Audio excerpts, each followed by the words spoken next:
Hi students, this is a presentation to talk a bit about the concept map assignment and let you know where to find the materials that you need to do that.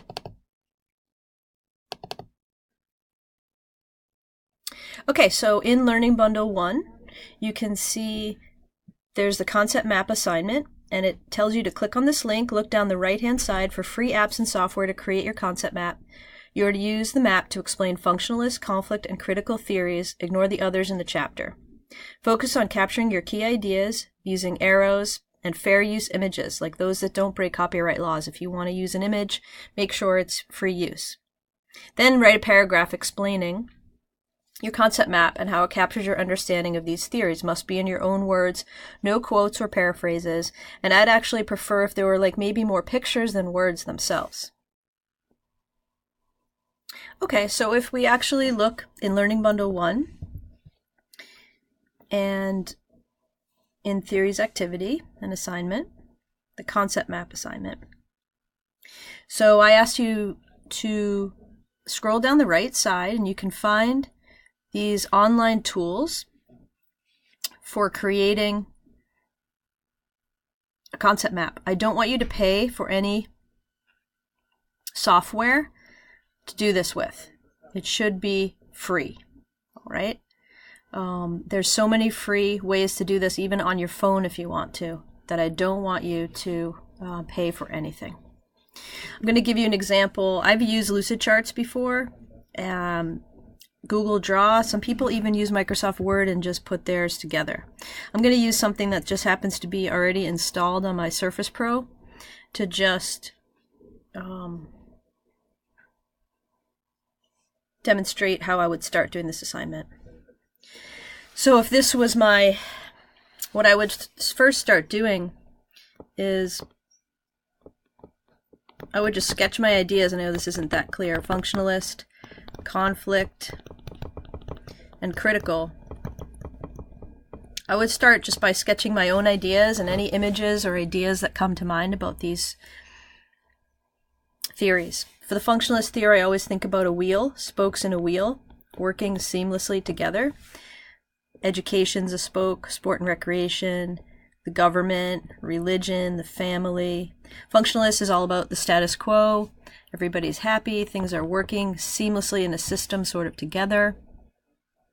In the conflict theory, I always think about sort of socioeconomic status, social class, athletes' bodies being abused by the system, and also conflict theorists look at, sport as a way for people to escape their lives and realize and kind of forget about the fact that their lives may not be that great.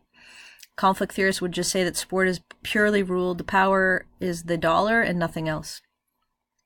For the critical theory, power is so many different things, race, gender, ability level, education level, and that critical theorists, we would lump functionalists and conflict together in terms of their structural theories, thinking of society as a structure.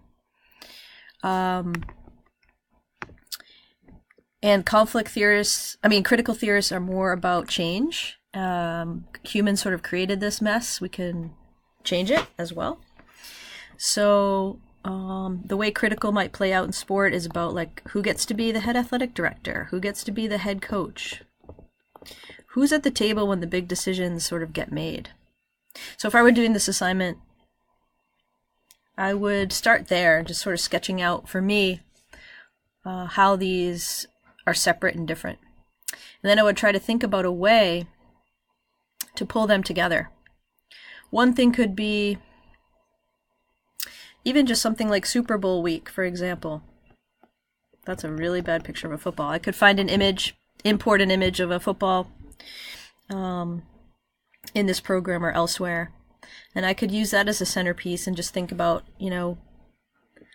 how would a functionalist ask questions about the Super Bowl, and how would a conflict theorist see the Super Bowl, and then how would a critical theorist see the Super Bowl? And I could maybe have some text boxes here, and that might work for my own idea about these three theories. And then I might think about what a functionalist any connections between the theories that might happen on the outside around the football. So that's how I would approach it for myself.